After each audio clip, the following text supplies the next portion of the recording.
Usa ka pagtuo, usa ka tingog, usa ka katawhan.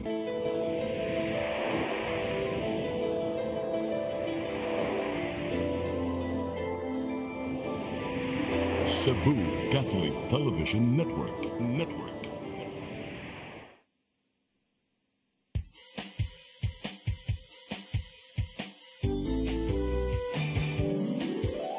Hello Cebu, maayong buntag. Nagsunta ang kahayag na nagsulti sa matuod, nadagan sa panghita po. Hello Cebu, maayong buntag Pinoy.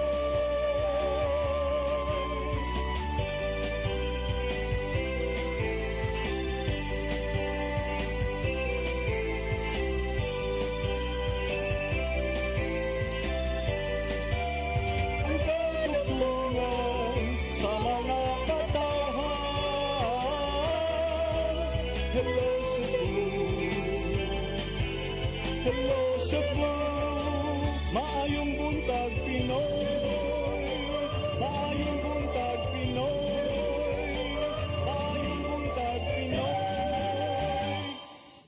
Hello Cebu, may buntag Pinoy, adlaw karong Huwebes, pizza 30 sa buwan sa Enero tuig 2025. Sangan sa kong partner nga si Attorney John Destacamento. Apan yung alagad sa kahanginan Malu Inocando Tabar. Ubalik ko hangtod sa alas 9 karong buntaga sa atong programang Hello Cebu, maayong buntag Pinoy. Ato dayong ipadangat kining atong front pages sa mga pamantalaang lokal ug nasyonal. Apan sa dili pa ato sa unahon atong latest weather update. Ikis Pag-asa Mactan, Miss Ana Dumdum. Good morning.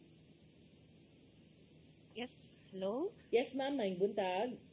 Yes, maayong buntag ma'am. O makinitang latest sa the forecast karong adlaw. Ang shear line o nag-abot sa bugnaw o init nga mas sa hangin nagapektar diri sa Visayas ug ang hangin amihan nagapektar ngadto sa Luzon. And so far what tayo gina-monitor nga LPA or bagyo duol sa atong nasod karong semana ha. And para sa forecast weather condition, ang Eastern Visayas o parte sa Visayas makasinati og mapanganuron nga kalangitan na dunay katag-katag nga pag-ulan or isolated nga mga pagpanugdog og kilat dala sa shear line nga naisgutan. Sa nabilibahin sa Visayas, akip na diri sa Central Visayas, makasinati kita pa nagsampanganuron nga sa madag-umon, adto na tsansa ini mga patak-patak nga mapag-ulan or rain showers or di ba pagpanugdog og kilat, especially sa hapon ug gabi dala sa easterlies.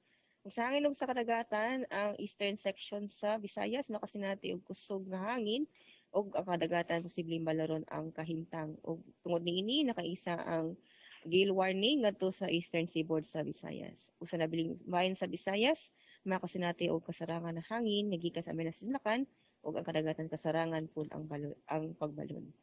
Diri sa Sugbong, mga kadagatan mo taob inig alauna 3 sa kapunon ug muhunas inig alas 5:18 sa kapunon. Ug ang temperatura posibleng nasa 25 to 30 degrees Celsius diri sa Metro Cebu. Og ang adlaw mosalop unyang alas 5:48 sa kahaponon.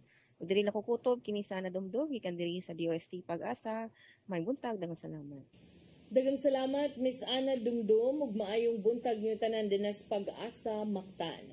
Karon arita sa atong front pages sa mga pamantalaang lokal ug nasyonal atong sugdan sa Sunstar Daily. Sa Sunstar Daily, Barili Mayor to residents, don't drink irrigation water. Sa Super Balita sa Sunstar, mama anak miinom og hilo patay. Sa The Freeman, projects hit snag, only 30% implemented. Sa Banat News, sa The Freeman, inahan anak patay, nag-inom og hilo. Sa Philippine Daily Inquirer, 200 pesos wage hike floated after House and Labor meet. Sa Philippine Star, Marcos should regain control of national budget. Sa Manila Bulletin, government may declare food emergency this week. It will allow release of rice buffer stocks and stabilize prices. Ug sa Tempo, NBI tracks down spies. Mao katong front pages sa mga pamantalaang lokal ug nasyonal. Sa among pagbalik, amoy padangat kaninyo mga balita nga nahipos sa dong kaubanan sa CCTN News and Public Affairs Team. Please stand by. Hello Cebu, maayong buntag Pinoy, maayong buntag Pinoy, maayong buntag Pinoy. Discover the beauty of the Philippines.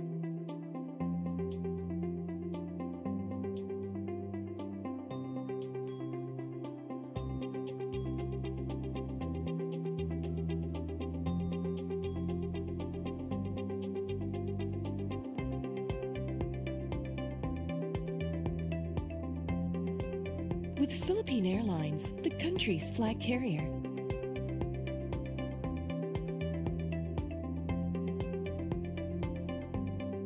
The airline that lets you feel the warmth of the nation.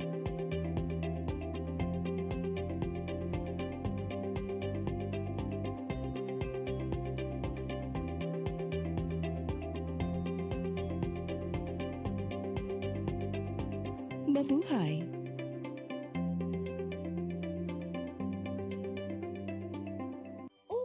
Bag-o na ang itsura sa atong speed powder detergent.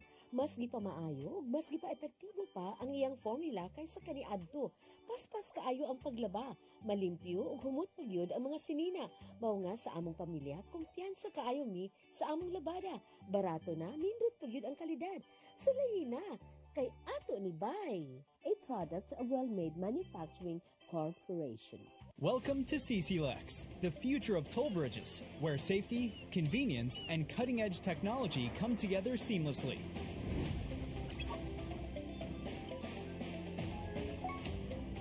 Cebu-Cordova Link Expressway is your state-of-the-art modern toll bridge, a true marvel of engineering, where its towering beauty meets functionality, redefining your travel experience. This 8.9-kilometer expressway boasts a host of remarkable and sophisticated features, pioneering inclusivity in expressways in the country.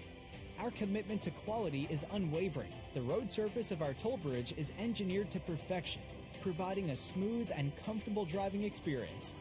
Raises the bar of the lifestyle of people around us. Experience the future of toll bridges with us. Safety, convenience, and exceptional quality await you. CCLEX, your bridge to a better tomorrow.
Dahil sa malasakit, mas nailapit ni Senator Bongo ang medical assistance, primary health services at specialized care para sa ating mga kababayan.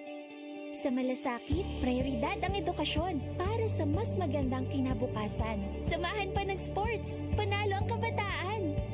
Bunga ng malasakit ang pagbigay lakas sa mga lokal na negosyo at mas maayos na trabaho. Sa malasakit, serbisyong may puso, kalinga at proteksyon para sa mga OFWs nasaan man sila sa mundo. Maraming nagagawa at nararating ang malasakit para kay Senator Bongo. Ang ating Mr. Malasakit, bisyo ang more serbisyo. Kalamig sa lechon! Dinin niyo palita! Dito sa Lolo Soy's Lechon! Lolo Soy's Lechon House. Damian na, barato pa. Diligin mo magmahay. Dali na!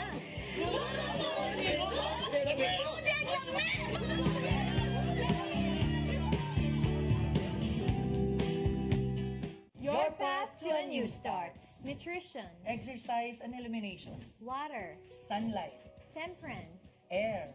rest and recreation. And most of all, Trust in God.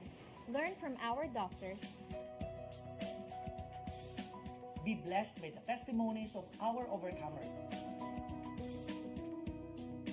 Ang inyong programa, Alam sa may sakit, walay sakit, ug dili ganahan magkasakit. Ozone Med Wellness Clinic New Start. Napapanood every Saturday 8 to 9 a.m. Dinhilang sa CCTN Channel 47. New Start, Ozone Med Health and Wellness Talk. Bisitaha ang Ozone Med Wellness Clinic na himutang sa BPI Cebu Corporate Center, Luzon Avenue, corner Archbishop Reyes Avenue, Cebu City. Hello Cebu, maayong buntag Pinoy, maayong buntag Pinoy, maayong buntag Pinoy. Balik sa Hello Cebu, may buntag Pinoy ug karon sa atong mga balita. Nagunas ng mga balita karong buntaga, kapulisan sa Central Visayas padayong niasa sa sitwasyon sa mga dapit nga init ang dagan sa politika nining nagkaduol na ang national ug local elections karong Mayo. 16 ka mga dapit ang giila karon nga areas of concern sa Police Regional Office 7 subay sa mga insidente sa nanglabay ng mga eleksyon. Kasagaran niini naa sa Negros Oriental. Mga detalye sa report ni Arnold Bustamante. Subsub karon ang pagpagandam sa Police Regional Office 7 alang sa paghatag sa hugot nga seguridad sa nagsagabot nga national ug local eleksyon sa Mayo 2025. Mato ni Police Brigadier General Rodrigo Maranan, ang hepe sa kapulisan sa Central Visayas ngadto sa ikatulo nga Regional Joint Security Council meeting tali sa Commission on Election, PNP o Armadong Kusog sa Pilipinas, ilang natuki ang mga sitwasyon sa matag lugar sa tibok Central Visayas. Tinghuan nila sigon ni Maranan nga walay masugatan nga problema samtang nagangadanga na ang piniliay o paghatag sa ayuda sa COMELEC sa paglusad sa luwas hapsay makiangayon og matinud-anon nga piniliay. 7 dako nga security concern ang ilaga na tuki kini mao ang paghatag sa seguridad sa mga opisyal sa COMELEC ug mga staff niini, seguridad sa mga incumbent government officials kon IGO ug labi na sa mga kandidato sa polling place, canvassing areas, treasurer's office, buhatan sa COMELEC ug mga establishmento ngadto nagalabutan sa eleksyon ug ang paghatag sa hugot nga seguridad sa mga baluta. Usa sa kamanduan ni PNP Chief Police General Romel Marbil ang pagpuhang sa mga criminal gangs o private armed groups nga mahimong nga magamit sa mga politiko nga murusad og kasamok nga makaapekto sa proseso sa piniliay. Have come up with their distinct security plan to ensure that the election and their AOR should be okay. Dapat walang problema. And some of the topics discussed there were the 7 major security concerns. Unanangan may butyag si Maranan nga doon 16 ka areas of concern sa Tibok Region 7. Din 14 niini nasa Negros Oriental samtang duha dito sa probinsya sa Bohol kini subay sa mga insidente sa milabay nga eleksyon. Ang Negros Oriental ang usa sa gipatutukan human sa pagmasaker sa balay sa kanhi gobernador sa maong lalawigan nga may resulta sa kamatayon ni Ruel Digamo og laing siyang pa ka mga kinabuhi. Tungod nini mo padala og 200 ka mga police personnel ang Piero 7 sa Negros Oriental isip augmentation ug mupuyo usab siya og tulong ngadto sa 4 ka adlaw sa mga probinsya aron personal nga mo supervise sa mga personnel. Yes, as far as we are concerned, we have identified 16 election areas of concern in the whole Region 7 and 14 of that is in Negros Oriental and 2 are in Bohol. So that's why in the coming days we'll be deploying additional 200 policemen there in Negros and I'll be staying there. Tibok Region 7, usa lang ka armadong grupo ang naglihok kini mao ang Teves Armed Groups nga gipadayon ang paglutos niini sa kapulisan. Si Police Lieutenant Colonel Maria Teresa Makatangay, Deputy City Director for Operations sa Cebu City Police Office na kanayon nga bisan malinaw ang dakbayan sa Sugbo ug walay election-related incidents apan wala sila mo kumpiyansa. Mato ni Makatangay nga gisiguro nila nga kining nga mga elected officials o nga mga kandidato ilang mahatagan hugot nga seguridad sa panahon sa ilang pagpangampanya. We have been continuously monitoring nga ang atoa nga mga kandidato, even our elected government officials. So kaning duha ka grupo elected government officials and candidates are what we call this one, they have that sense of safety and security as they go towards the very important milestones sa nila karing election 2025. Mula pa hinoy mga politiko nga midangop sa kapulisan kay nakadawat og hulga sa ilang kinabuhi. Arnold Bustamante, CCTV. Sa laing bahin grupo sa mga magpapatigayon sa Sugbo mihagit sa mga kauban nga padayuno ng paghatag o kahigayunan sa pagtrabaho ang tagaan o kahigayunan ng ubang Sugboanon. Taliwa kini sila umang epekto sa ekonomiya sa kalibutan subay sa bag-ong liderato sa Estados Unidos. Mga detalye sa report ni Gian Navarro. Sa Philippine Economic Briefing nga gipasiugdan sa Cebu Chamber of Commerce and Industry, gituki ang pipila ka mga konsiderasyon nga mamahimong makaapekto sa ekonomiya sa nasod. Naisgutan ni kanhi Finance Secretary Cesar Purisima nga halos nalupigan ng Pilipinas sa ubang silingang nasod sa Southeast Asia kung isgutan ang gross domestic product. Apil sa mga gipagtuki mao ang mamahimong epekto sa ekonomiya ubos sa mga polisiya ni US President Donald Trump karong masatagan una og pagtagad ang Amerika. Mong tambag sa mga eksperto ngadto sa mga magpapatigayon nga pakusgan pa ang turismo, padalion pa ang mga infrastructure projects ug palig-onon ang relasyon sa ubang nasod tungod sa mga puntong nakuha. Gihagit ni CCCI President Jay Uvalios nga padayonon sa mga magpapatigayon ang paghatag o kahigayunan sa pagtrabaho sa ubang Sugboanon. Kini aron mas mulambo pa ang ekonomiya sulod mismo sa Sugbo, ingon man sa Pilipinas. It is essential that we continue to engage in open, collaborative dialogues because ideas and partnerships forged here today will shape not only the next phase of our economic development, but also equip us to better address the evolving challenges of the global economy. Muabag ang chamber ngadto sa kagamhanan sa syudad sa Sugbo aron makasulod pa ang ubang mga buot mohimo og negosyo. Taliwa kini sa gilawmang epekto sa global economy tungod sa daghang mga panghitabo sa ubang nasod. Bisan pa man, may pasalig si Mayor Raymond Alvin Garcia sa sektor sa mga magpapatigayon nga magpadayon ang ilang pagsuporta kini aron magpabiling padulngan sa mga investor sa ubang nasod ang Sugbo ug hayan makahatag og dugang trabaho sa uban. My administration is working tirelessly to craft more policies aimed at making Cebu City not only a better place to do business, but an irresistible place to do business. From reducing bureaucratic hurdles to enhancing public-private partnerships, we are laying the foundation for a robust business environment. Ikan sa PSA 7, ana sa 8.3% ang pagtubo sa ekonomiya sa dakbayan sa Sugbo nitong 2023, human nakuha ang gross domestic product nga mokabat na sa trilyones. Gian Navarro, CCTN News. Mandaue City College musumiter karong Pebrero sa application alang sa institutional recognition ngadto sa Commission on Higher Education CONCHED. Kini aron sila makatanyag og libreng tuition. Ang kasayuran ihatod ni Mary Rosa Garino.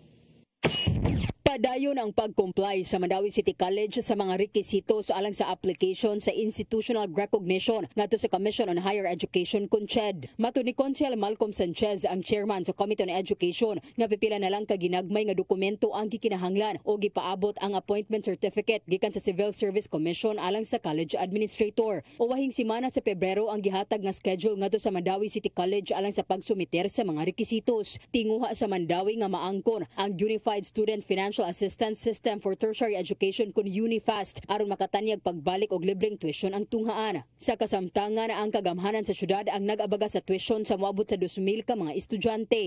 Rest assured nga quality education na ang ato ang gipadangat din na sa Mandawi City College gani doon na natay mga top notchers nga gi-produce especially atong mga licensure examination for teachers. So Mandawi City College, as what I have always been telling our students, it's not about the school, it's how they go to school para sa ilang kaugalingon. Kampante si Sanchez nga maaprobahan ang application tungod nakabot naman ang mga labing gikinahanglan nga rekisitos sama sa Certificate of Program Compliance sa mga degree programs. Gihatag sa CHED ang COPC alang sa siyam ka degree program sa Mandawi City College ni aging tuig pa. Kung nakaadto na mo sa Mandawi City College, of course you have to check also dito mga classrooms nato atong facilities.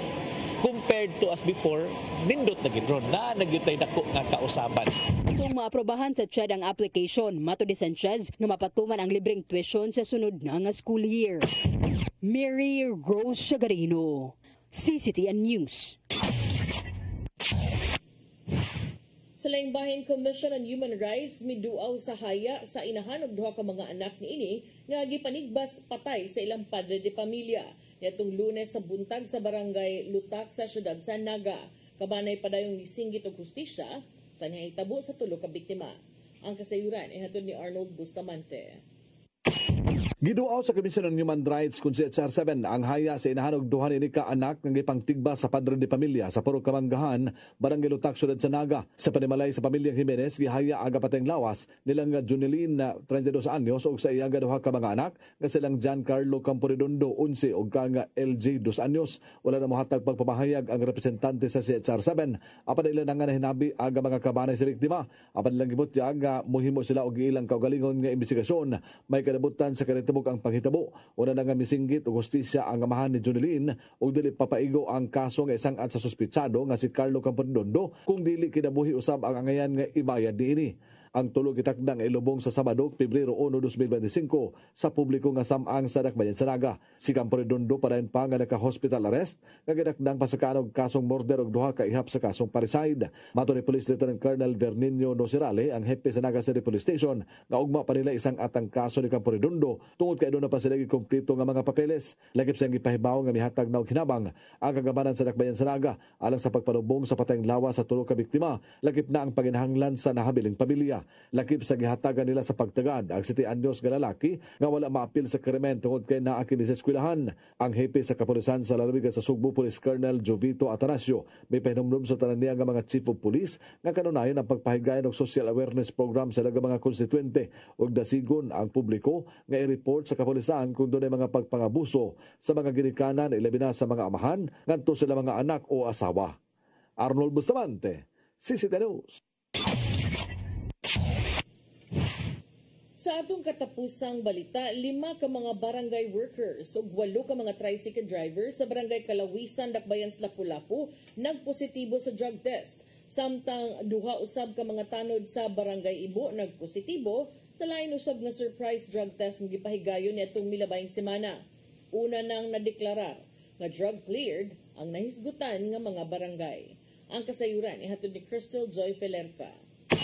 5 ka mga barangay workers, samtang 8 ka mga tricycle drivers sa barangay Kalawisan, Dakbayan sa Lapu-Lapu ang nagpositibo sa gipahigayon nga surprise drug test sa City of Lapu-Lapu Office for Substance Abuse Prevention kun close-up ni adtong Lunes, Enero 27. 66 ka mga kawani sa barangay ang napaubos sa drug test ug nigawas sa resulta nga adunay 2 ka barangay tanod, 2 ka garbage collector ug 1 ka utility worker ang nagpositibo. Gikatingala kini ni Barangay Kapitan Arcelito Peho tungod kay karon nga nalakip na hinuon sila sa drug cleared barangays, mas nidaghan na hinuon ang nagpositibo.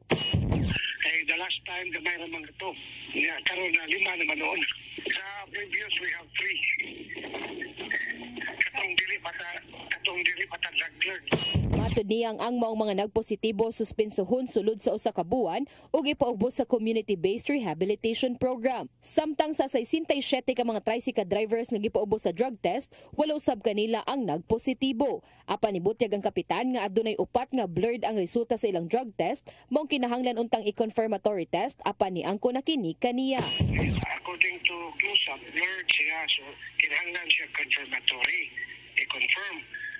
To confirm it, gitawag lang yun ako, i-interview na ako, which they confirm nga di really took drugs. Matod ni Peho nga dili nila tugutang makabiyahe sulod sa 15 ka adlaw ang maong mga tricycle drivers nga nagpositibo.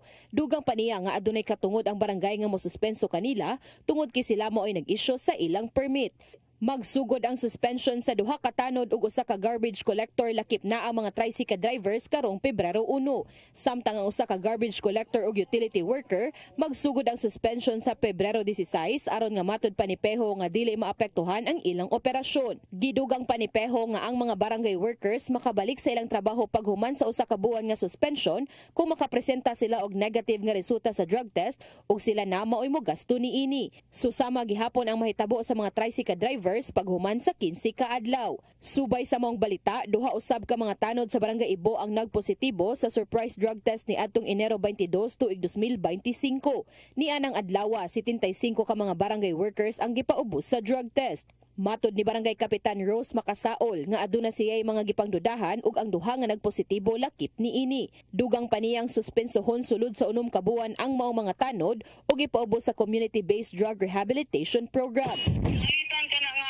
After sa intervention or dili makabot og 6 months kung panangitan kanang amo silang ipa-drug test og balik, kung negative na sila, pwede na sila mo makabalik og trabaho.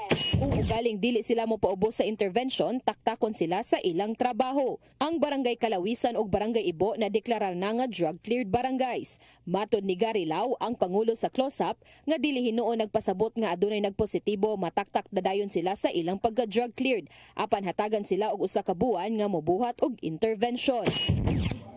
Mao nga naay intervention nga pagahimuon. It does not follow nga once nga naay ma-positive katong drug cleared, mahukasan sila because they have until 1 month to make an intervention ana nga barang ana kung unsa ilang lakang nga gihimo atong naay adunay nagpositibo. Crystal Joy Felerca, CCTN News. Mga itong mga balita nga nahipo sa itong kaubanan sa CCTN News and Public Affairs. Inyo katong nakita kagahapon sa mga balita sa Sairi 47. Mubreak sa tagkadaliog sa atong pagbalik, mga paghisgot-hisgot. Please stand by. Hello Cebu, maayong buntag Pinoy, maayong buntag Pinoy, maayong buntag Pinoy. Oops! Bag-o na ang itsura sa atong speed powder detergent. Mas gipamaayo, mas gipa-epektibo pa ang iyang formula kaysa kaniadto. Paspas kaayo ang paglaba, malimpyo ug humot pagyud ang mga sinina. Mao nga sa among pamilya, kumpiyansa kaayo mi sa among labada. Barato na, nindot pagyud ang kalidad. Sulayi na kay ato ni Bay, a product of Well-Made Manufacturing Corporation.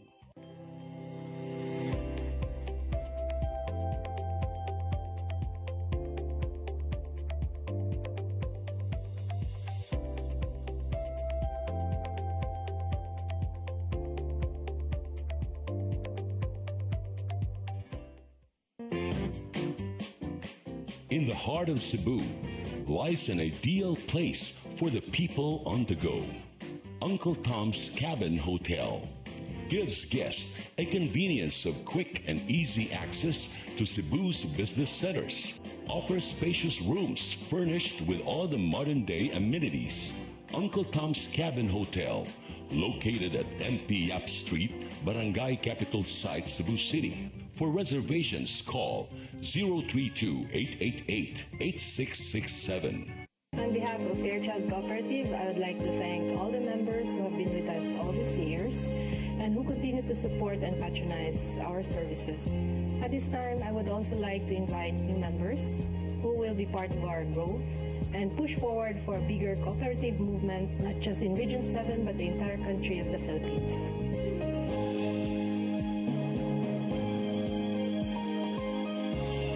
Fairchild Cooperative. Your cooperative, your community, your partner for life.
printing needs, come to Stitches and Wear. We print t-shirts, jackets, towels, caps, factory, office and sports uniforms, bags, embroidery products, mugs, umbrella, and other giveaways. For inquiry, contact Samson O. Chu, General Manager, care of Cebu Cube Ice Compound, M. Sinisa Street Extension, Kasuntingan, Mandawi City, Cebu. Telephone number 6332-268-0696 and 346-3358. Cell phone numbers 0916-9263-5216, 0922-890-3302, and 0917-631-3584. Or email us at stitchesandwear@yahoo.com, stitchesandwear@gmail.com, and samichu168@yahoo.com.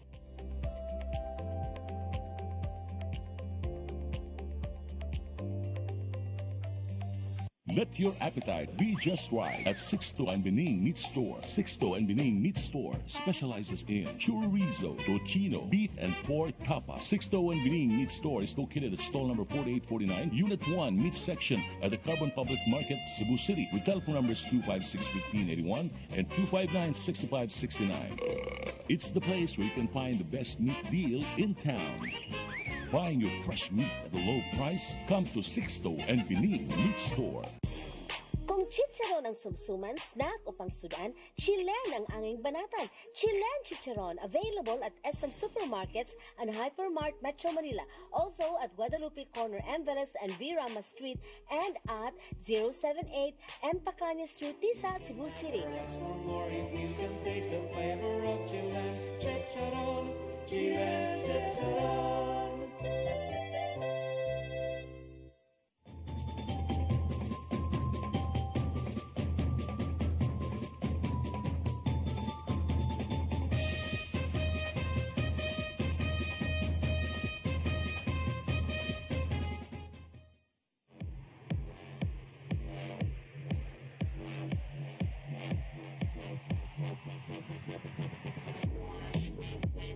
Catering services, call on Lourdes Food Products and Catering Services.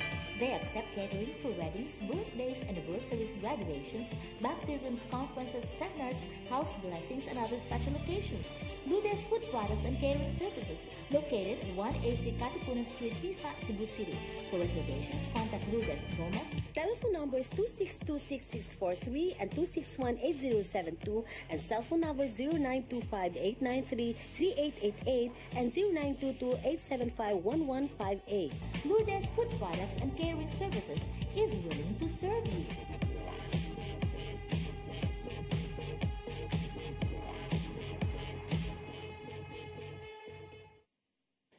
RAJ Laurente Construction and Development Philippines, General Contractor, General Building, General Engineering, Planning and Development, Electromechanical, and Consultants in Surveying and Mining. RAJ Laurente Construction and Development Philippines is located at MCRA Lawaan Uno, Talisay City, Cebu, Philippines. Owned and managed by Engineer Roger Laurente, Engineer Annie Laurente, Engineer Rodney June C. Laurente, and Engineer Ronel Jan C. Laurente.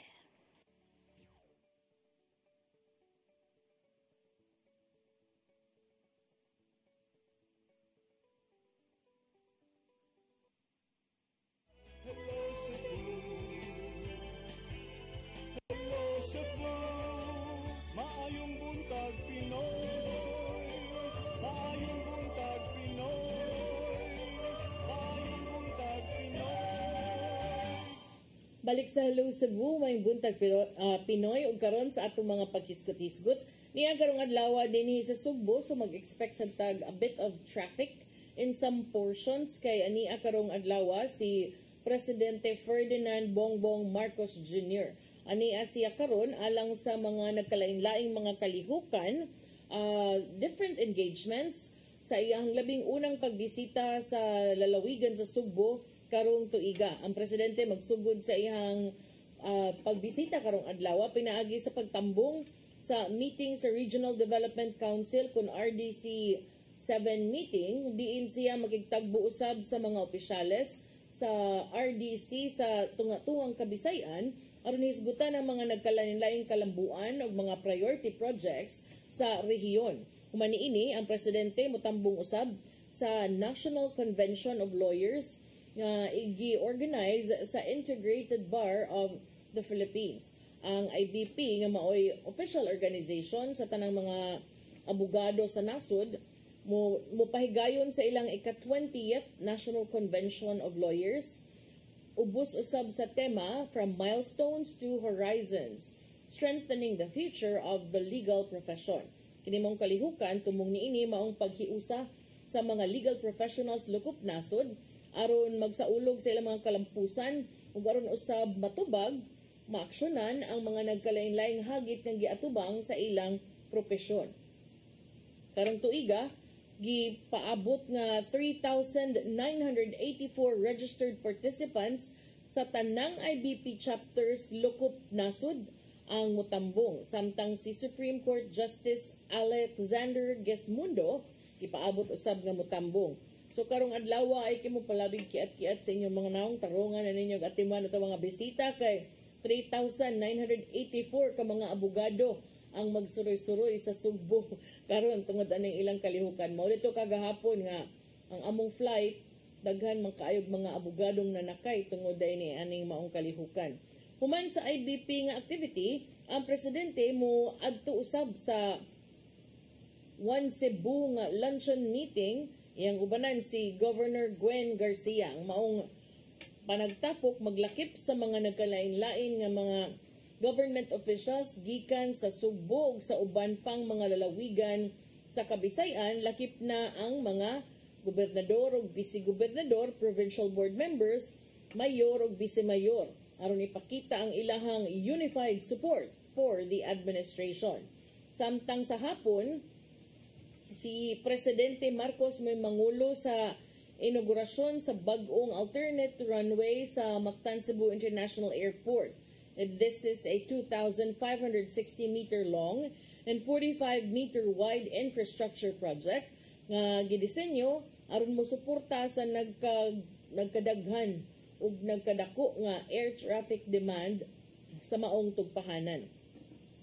Ang pagtukod sa alternate runway naglakip sa 237-meter perpendicular taxiway nga dunay 33-meter width ug nagsugod kini niadtong Pebrero 3, 2020. Ang Mactan Cebu International Airport Authority kun MCIAA niingon nga ang bag-ong runway mo katabang sa pagsiguro nga dili kaayo maapektuhan o mapakgang ang operasyon sa airport atul sa mga panahon sa emerhensya kung doon na ba kay maintenance nga paghimuon o doon na ba kinahanglan nga sirad-an nga runway. Ang kasamtangang usa ka runway medyo abot-abot na siyang capacity labi na kung peak hours kining bag-ong runway nga ipuno og tambungan usab nga tuon usab ni Presidente Bongbong Marcos makatabang ni matud pa sa congestion ug makaabag usab sa future growth matud sa MCIAA. Development is expected to position MCIA as the country's first airport capable of parallel runway operations. Ubanan usab si Presidente Bongbong Marcos ni Gobernador Gwen Garcia, DOTR Department of Transportation Secretary Jaime Bautista o guban pang mga opisyales, mga sakop sa entourage sa presidente, naglakip nila ni Executive Secretary Lucas Bersamin, Special Assistant to the President, Secretary Antonio Lagdameo Jr., Presidential Communications Secretary Cesar Chavez, Tourism Secretary Cristina Frasco, ug Cebu City Mayor Raymond Alvin Garcia. Samtang ang presidente makatutok sa iyahang engagements si Education Secretary Sonny Angara ug ang Department of Public Works and Highways, DPWH Secretary Manuel Bunoan, ikatakda usab nga motambong sa groundbreaking ceremony alang sa 12 ka andana ug 49 ka classroom ug 9 ka workshop medium rise academic school building sa Don Vicente Rama Memorial National High School sa Basak, San Nicolas. Kining maong kalihukan, pagaubanan usab ni Cebu City South District Eduardo Edu Rama Jr. kinsa maoy nangusog ni ining maong proyekto, inabagan usab sa DepEd Cebu City officials ug uban pa mga bisita sa maong kalihukan. So mao na ang mga nagkalain-laing mga kalihukan karong adlaw, medyo busy-busy sigurong depende asa ang presidente ang mga panahon na expect traffic, expect road closures sa katusang sa kang DepEd Secretary Angara doon na sa dito sa southern area. So dire sa sa Cebu City medyo matraffic pud ning Kapitolyo o kining sa convention sa sa waterfront man siguro na ilahang sa lawyers convention. So mga medyo traffic ang traffic na daan. So pagbaon og patience and kanang expect mga delays inyong travel and some road closures. Samtang arita sa laing isgutanan ang kining nahitabo karon nga magdibalik na sab no kining problema sa tubig dinha sa lungsod sa Barili. Human 18 ka mga residente sa barangay Gunting sa lungsod sa Barili ang landig sa tambalanan tungod sa typhoid fever. Tungod niini si Mayor Pablo John Garcia o Mayor Pablo John Garcia IV kay si Congressman Pablo John Garcia III banto kinis Mayor John the fourth ni siya nag-auhag sa mga mulupyo nga likayan ang paggamit sa ilahang irrigation water for consumption. Sa usa ka Facebook post nga gipagawas ni Mayor John ni adto Martes, yang gikumpirmar nga nagpadayon ang investigasyon pinanguluhan sa Barili Primary Care Facility kon PCF aron masubay gyud ang tinubdan sa nahitabo nga kontaminasyon. Iyahang gipahimangnuan ng mga residente to never use ay nalang gyud kuno gamit anang irrigation water for drinking sa inyong pag-inom, sa inyong pagluto ug mismo sa personal hygiene para siguro safe. Matud ni Mayor John nga karong nagkasaka ang mga kaso sa typhoid fever sa ilang dapit, iyang giawag ang publiko nga di lang sa gyud mo gamit og mo salig lang gyud usa sa paggamit ni adtong aqua tabs o chlorinated water nga gidistribute usab sa local government ubos sa iyahang pamunuan. Aron matubag ang sitwasyon, ang Barili PCF team nagsugod na sa pagpahigayon og house-to-house distribution of aqua tabs and chlorine ngadto sa mga apektadong residente. Matud sa mayor nga duha ka mga tinubdan sa tubig ang giimbestigar sa PCF ug naglakip kini sa Belgian Spring ug sa irrigation water nga gimanage sa Gunting Barili Irrigators Association Incorporated. Sa yung bahin, gi-anunsyo usab ni Mayor John Garcia ang temporaryo nga pagsira sa Belgian Spring aron pagsusi kung pila gyud ka panimalay ang nagsalig niini. Kini iyang gihimo aron mas masusi pa o mupahigayon og dugang testing to recommend and determine sa ilahang potential nga role sa nahitabo nga outbreak. Ang mga residente na kasamtangang na-admit sa Marlon F. Garcia Infirmary gituhuan nga nigamit usab sa tubig dito sa irrigation sa Barangay Gunting. Ato sa pagbisita nga sa Gunting Barili Irrigators Association, nadiskubrihan nga kapin usa ka gatos ka mga residente lakip na association members naggamit sa irrigation water for everyday purposes, lakip na ang pagluto sa ilang kanon o pagbrush sa ilang mga ngipon. Ang maong dapit was supposed to have a sign nga dunay warning o pahimangno nga ang tubig was not safe for drinking. Apan atol sa inspeksyon, nasayran nga ang maong sign wa na. Imbis niini dunay baka nakit-an sa 60 ka metros ang gilayon ug kini mooy nakapahatag sa bugdugang nilang kabalaka kabahin sa kontaminasyon. Ang PCF mo pahigayon sa inspeksyon sa uban pang water sources lakip na ang katong usa nga gimanage sa National Irrigation Administration. Ang ilang investigasyon magsusi usab sa sanitation conditions sa nagkalain-laing households ug nakit-an nga 1 out of 5 households duol sa water source kuwang pag mga toilet facilities. Public health officials mapahigayon usab og community orientations on hygiene practices to curb the spread of the disease. Giawag ni Garcia ang tanang residente nga siguroon lang yun ng ilang drinking water o mga tubig nga ilang pag-imnon luwas ug sa pagtuman sa proper hygiene practices. Iawhag sab ni siya mga pag-ampo alang sa dali nga kaayuhan sa mga pasyente ug sa pagpanalipod usab sa dugang pang mga kaso. Unsa maning typhoid fever na sa Sunstar karon matud sa World Health Organization nga gibadaba ng 9 milyon ka mga tao ang masakit sa typhoid fever matag tuig ug resulta kini sa niabot og 110,000 ka mga kamatayon. Kini ang hinungdan ani kining Salmonella typhi bacteria ug mukatap kini pinaagi sa kontaminadong pagkaon o tubig. Lakip sa mga sintomas niini mao ang hilanat, kakapoy, sakit sa tiyan ug kalibanga.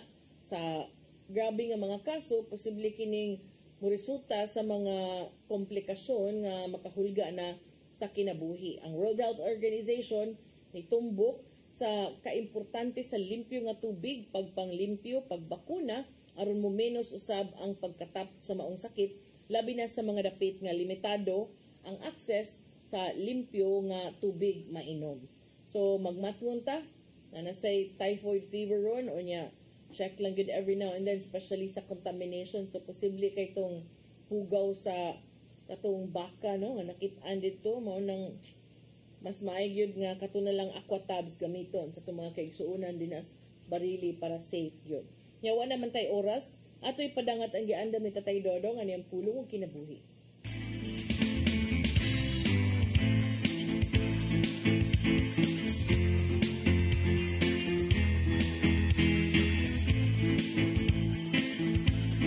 Ang pulong mo, ang diwag sa dalan ko. Sa dagang higayon, ako makadungog sa mga tao nga mingon. Lihok tao, kay tabangan ko ikaw.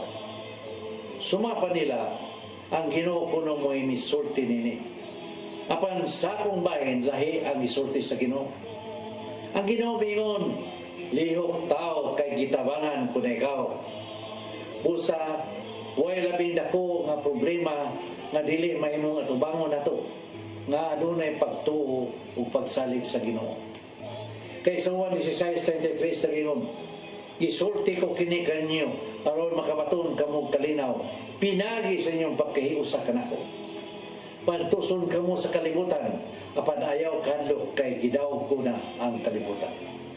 Santo pa, nagpasabot kini nga humana, nadaog na ni Jesus ang kalibutan. Busag kita gawas nuna. Samtang sa Hebreo 13:5 nga sa 6 ng ingon, ayaw igong maang salapi, igo na ang anak kaninyo. Kay nag-ingon ang Diyos, dili ko kayo kamubiyaan ni talikdan. Busa magmaisugon kita o mingon, mo'y katabang ko ang Ginoo. Dili ako mahadlok, kay unsabay mahimo sa tao kanako. Ang sekreto alang sa malampuson nga badagayaon na kinabuhi mo ang pagsunod sa mga sugo sa Ginoo. Kay kung mo kini ang imong tinguhaon sa kinabuhi, sayon kabuton ang kalampusan, kay dili ka pasagdan sa Ginoo. Mga igsoon, mao kini ang pulong nga maghatag kanatong giya sa atong kinabuhi. Magampo kita. Nang itong amahan, nasayon kami nga sa kanunay, naguban ka kanamo o naghatag sa imong panalangin. Salamat sa imong gugma na way sukod. Salamat sa makanunayon mong pagbubo sa imong grasya o kaluoy. Amen. Mga samahan sa anak Espiritu Santo. Ang pulong mo, ang diwag sa dalan ko. Pulong kinabuhi ni Tatay Dodong Limsua mo'y nagtapos sa atong tulumanon. Dagang salamat sa Philippine Airlines. Thank you very much, Archbishop Jose Palma. Nanay Dayan ng Tatay Dodong Limsua, thank you. Sir Dennis Tabar, salamat. At mga kaubanan sa TOC, Sir Robert, Miss Inday, Sir Matmat, Miss Mabel, and Miss Joanne. Sa newsroom, Sir Michael, Sir Del Serim, Sir Bruce, ug diri sa studio, si Ferdy. Sangan sa akong partner nga si Attorney John Destacamento, kanyang alagad sa kahanginan Malu, Ilocando, Tabar.